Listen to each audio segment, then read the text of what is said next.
Hello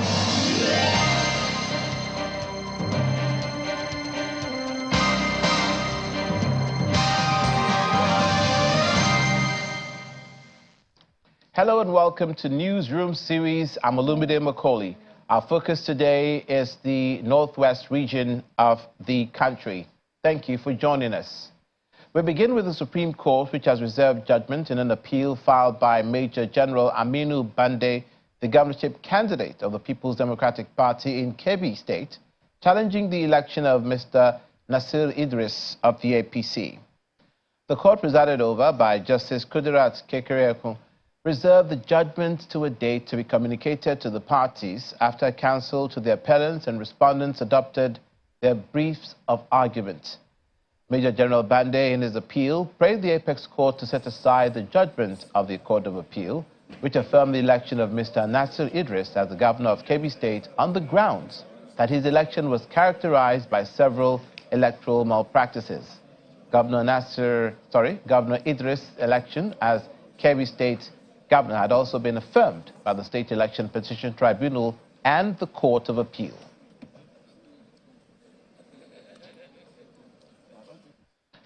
Governor Dauda Lawal of Zamfara State has renewed his administration's commitment to deliver on his rescue mission agenda, stating that he came with a genuine intention for the people. Governor Lawal stated this while addressing a large crowd of supporters and party members on his return to Zamfara State after the Supreme Court victory, which reversed his sack as governor of the state by the Court of Appeal. Members of the Zamfara State chapter of the People's Democratic Party and supporters troop out on the road from Safi town to Gusau, the state capital, to welcome Governor Dauda Lawal to the state after the Supreme Court affirmed his election.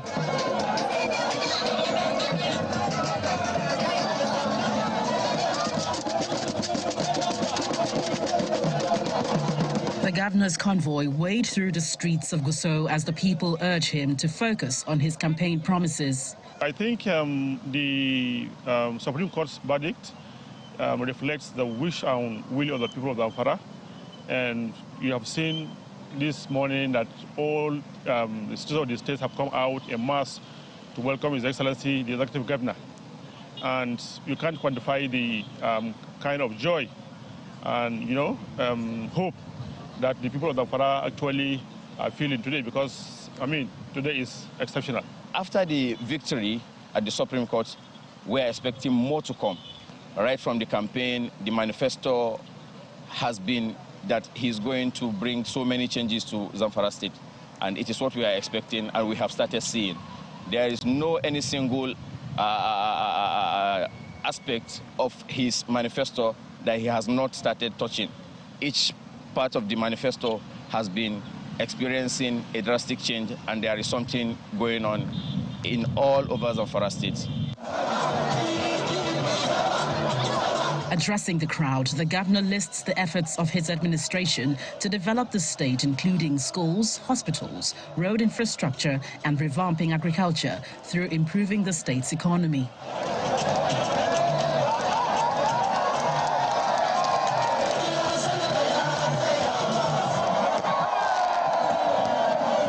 He is promising to continue with plans to deliver on projects that will bring prosperity to the people. Let me assure you that based on the promises we made during the campaign, the security in Zamfara is of paramount importance. And we are on it. We'll continue on it until we find solution to it, inshallah. Second most important thing is education. We started taking measures or putting measures in place to make sure we restore education the way it should be, like every other state in the country.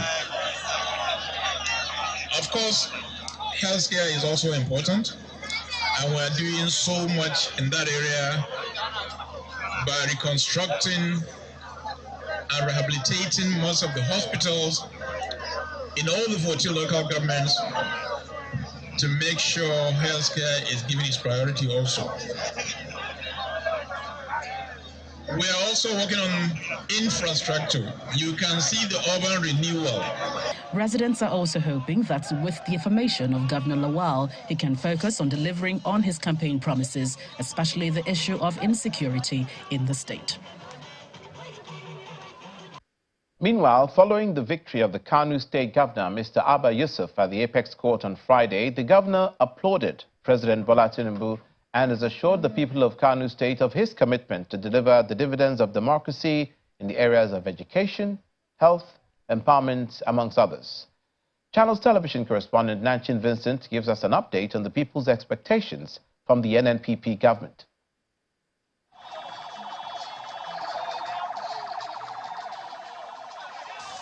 It was a huge victory for the only state of the NNPP in the country, as the Apex Court on Friday overturned rulings of the High Court and the Appeal Court, which had sacked Governor Abba Yusuf as duly elected governor.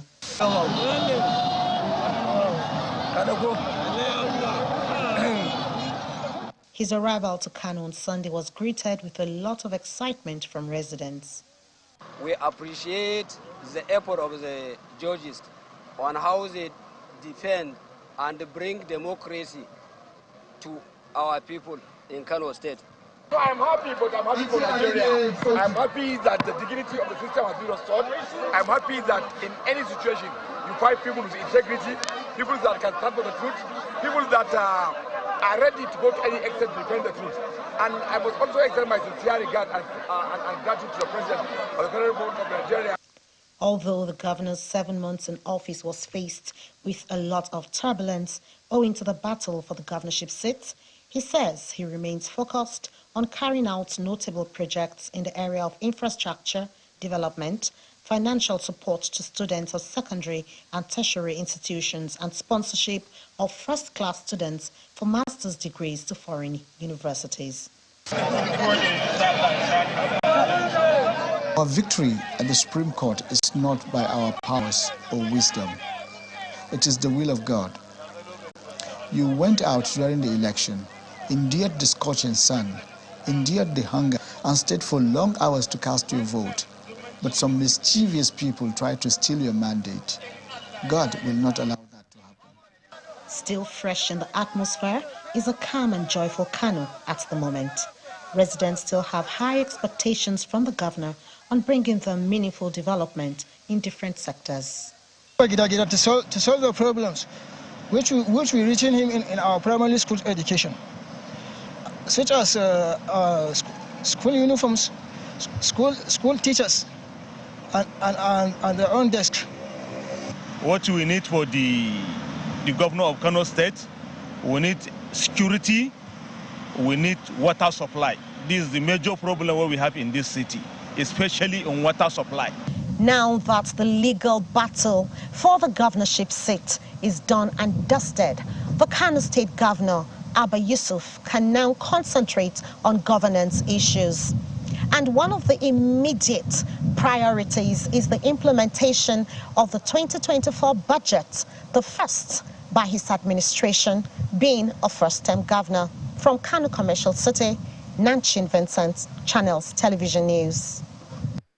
And now, to be kept abreast of the impact of the victory of the NNPP at the Kano State Supreme Court for the administration of Governor Abba Yusuf, joining us from Kano State is Chief of Staff to the Governor, Mr. Shehu Shagagi.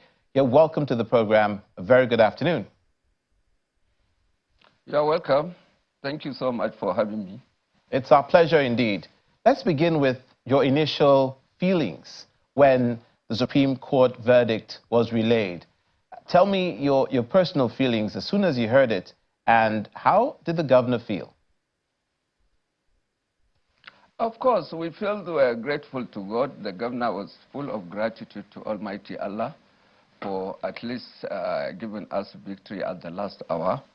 And he is thankful to the Kano State citizens who gave him the overwhelming support that made it difficult for the cause of justice to be swayed.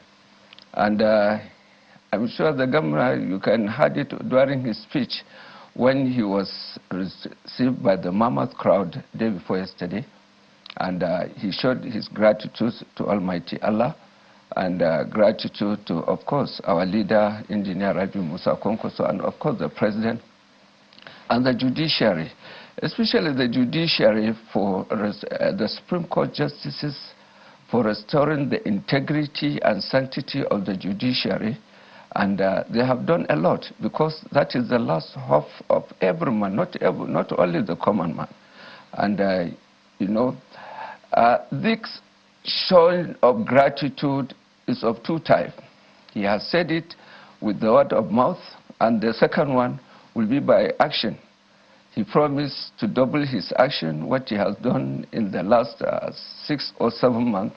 I'm sure surpassed the 8 years of the previous administration. So he is going to redouble his effort, and he even warned us that his appointees, that if you know that you are not ready to wake up and do what is expected of the government to do by the teeming populace of Kano, he will show anybody that show incompetence the way out, because he knows the amount of confidence that the people of Kano, and indeed the country, reports in him is very enormous and very surmountable, and he will do everything to make sure that he passes their expectation. Speaking of that mammoth crowd that you mentioned, and we're showing them right now, the residents of Kano State basking in the euphoria of that Supreme Court victory of Governor Abba Yusuf, what are the expectations of or what rather should the people of Kano State expect in terms of the dividends of democracy from the Governor Abba Yusuf administration? You see, I think in the history of Kano, Kano has never witnessed the tremendous amount of prayers for this government to continue since its creation to date. And the governor is fully aware of the expectation of people, and they have seen what he has done. In the area of the civil service, you talk of the salary payment on time on the 25th of every month, and no illegal deductions, and the payment of pensioners,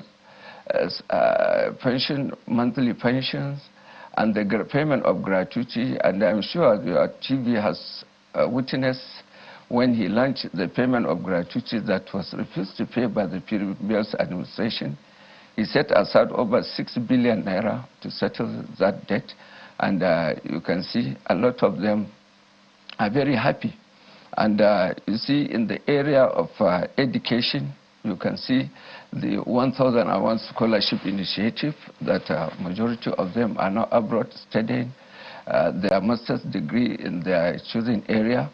And you can see, because of the hardship of the fuel subsidy removal, you can see so many people or parents were not able to pay their children's school fees. And for that, he said he paid Bayero University, a lone student who are indigenous of Kano, over 712 million naira. And he directed all the schools, tertiary institutions that are under Kano State government to reduce their school fees by 50%, which they have done. And even our last council meeting, they have approved the academic allowance for the lecturers, which is going to be paid, and so it has received council approval. You see, in the area of agriculture, you see, he understands that Kano, one of the mainstay of the economy of Kano is probably mostly agriculture. That is the main business of the people in Kano. And of course, business is trading. You see, he understands that to help farmers to be on their feet economically, you know, they have to farm year in, year out. And for that, he said he has to encourage them to embark on the dry season farming. And because of that, he appointed 2 special advisors the special advisor on dams. You know, Kano have a tremendous amount of dams, and the special advisor on irrigation to help people, you know, to farm both within the rainy season and the dry season farming, so that they will be financially independent. In the Women Affairs, he changed the nomenclature of the Women Affairs Ministry to Women, Children and the Disabled, to make sure that every vulnerable within the society have been catered for, and with that he initiated a lot of empowerment programs, which some of them were aired by TV station. And you can see, to further help the parents, you know, to cushion the effect of this fuel subsidy removal. He put in place buses that will be conveying students, both of primary, secondary, and tertiary institutions to and their from to the schools and back to their houses. So these are all initiatives to make sure that at least you know, parents feel the impact of government. You've spoken on quite... You know, in another... Yes, so sorry to interrupt you. You've spoken on quite a number of issues, or sectors, I should say. Yes. Kano has a teeming population, and as far as job creation is concerned, it's obviously a priority for most administrations, especially Kano State. And we also see security as a challenge for some states in the northern part of the country and the southern part as well. What is Governor Abba Yusuf doing for the security situation in Kano State, as well as employment for the youth? Yes, you see, in the to cater for the unemployed youth, you know, he's aware that Kano State, one of the areas that it has comparative advantage is the area of agro-processing. So very soon he's going to have an interactive sessions with major industries that are engaged in agro-processing to understand their problems and see how the government will provide a fertile atmosphere for them to grow, so that they can employ our youth. And he is going to set up a committee that will review the employment of most of the you know, private companies that are operating in Kano, to make sure that the necessary, you know, employment allocations that are due to citizens of Kano, make sure that the citizens of Kano take that appointment. And you see, another area which the government, which you spoke, is the security. And I think in the last 7 months, if you have statistical data on the insecurity situation in Kano in the last 2-3 years, you will see that from the time of the inception of this government, you see the security situation has improved tremendously. And even the head of the security agencies here in Kano, I think he had a meeting with them day before yesterday. And they were grateful with the cooperation and support that he's giving them, whatever they ask, as far as, especially the joint operations that are conducting their operation along Sumaila, Takai, in the Kano South, and Gwarzo, Shanono, in the Kano North. I think the security situation has improved, and this all due to his Alhaji Abba Kabir Yusuf's support to the security agencies. Okay, and we hope it continues to improve. Sorry, we have to leave it there, and we thank you so much, Mr. Shehu Shagagi, the Chief of Staff to the Governor of Kano State, Governor Abba Yusuf, who just had a victory at the Supreme Court, validating his election as Governor of Kano State. We wish His Excellency, the Governor of Kano State, all the best in his endeavors, and his cabinet, you inclusive as well. Many thanks for coming on the program this afternoon. Thank you so much.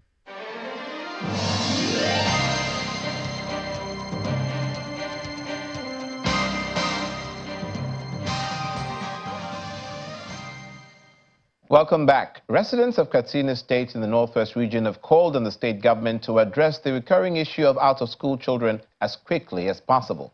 This, according to them, is to ensure that the children are taken care of by either the government, their parents, or guardians.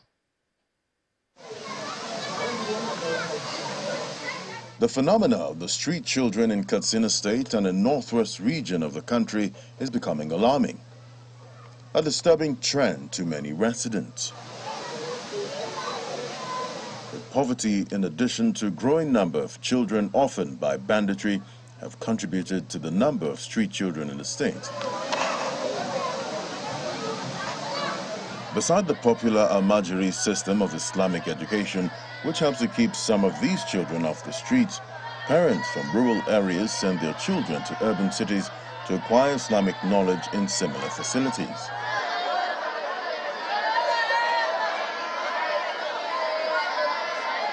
One of such facilities is the Sangaya School located at Yamawa quarters in the capital state.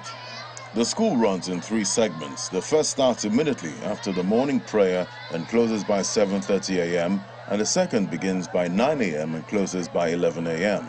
And the third segment starts in the afternoon and by 6 p.m. A cross-section of Sangaya and Islamia model schools proprietors in the state insist that the students are taught good characters and attitudes as well as basic Islamic knowledge which they may not learn from their parents. We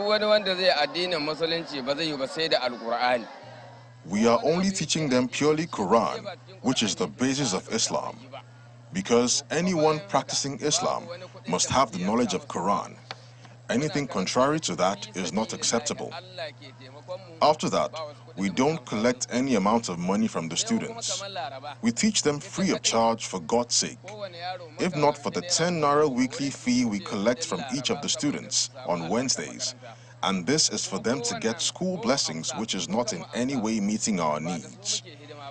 We teach them good habits and good characters, like to know the power of their parents, teachers, and other people, and to learn the religion in all aspects, which they may not learn if they are with their parents.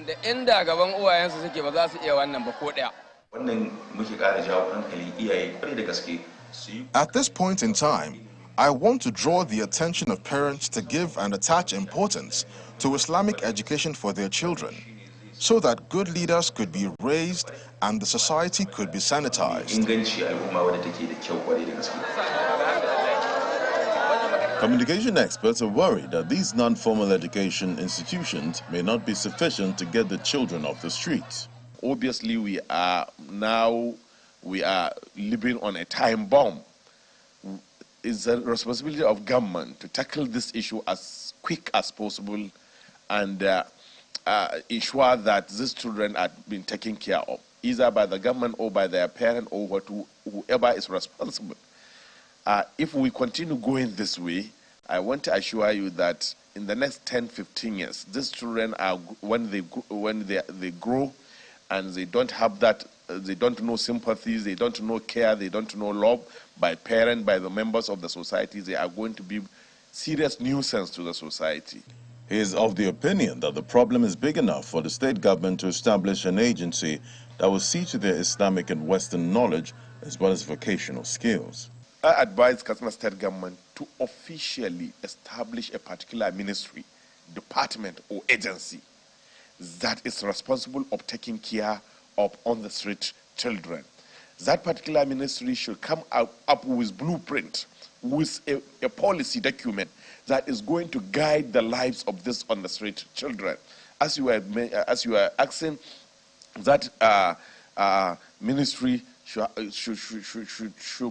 develop a framework whereby these children are going to acquire Islamic knowledge and also acquire the Western knowledge, acquire some skills, so that these children can be beneficial to them and to the society. For example, maybe that ministry will mandate it that any on-the-street children must attend formal school, Western school, maybe from primary 1 up to JS3.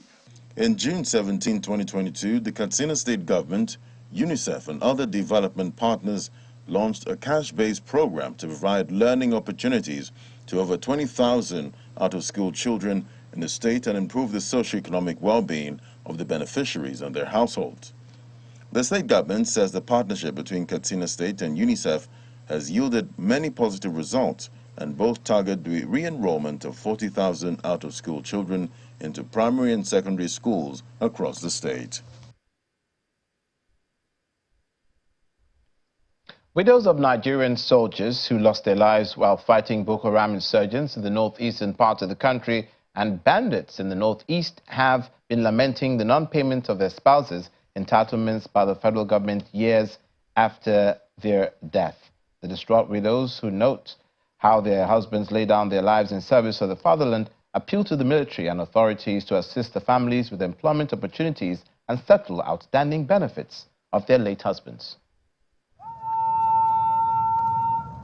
Members of the Nigerian Armed Forces have paid the ultimate price in various military operations across the country. Most of them have left behind wives and children who are now lamenting the failure of the Ministry of Defense to pay them their husbands' life insurance benefits and other entitlements several years after their demise. We want scholarship for our children. We want them to support us with good work. The ones that they are not educated, support them with good money to start business so that our children will not suffer. There are some widows' life insurance, they've not paid them up to now. Some 12 years that their husband have died, they've not paid them their life insurance. Some is 10 years, they've not paid them their life insurance. It's not fair. The tale of neglect is also the case of some retired soldiers, most of who participated in the Nigerian Civil War and other military operations. The Nigerian Legion is concerned that their pension does not reflect the present economic reality. Let them do something so that the other people to survive. Because we see some that you would see anybody, all soldiers here now. Those that they are taking 30,000, 20-something thousand, 40,000, you will see them different. And you see those ones that are taking 100 and something, 200,000, you will see them different. For example, now, a WO2, in those days, he retired. He's taking 60,000. When WO2 now, we're taking 140,000 or 200. The life with us, in fact, is very, very torturing, in the sense that we are being discriminated in the army payment. We who fought the war, we who kept Nigeria one, we who brought in the goodies that people are now enjoying, we are being castigated. Even the new soldiers who have just come into the army, they are paying themselves more money than us.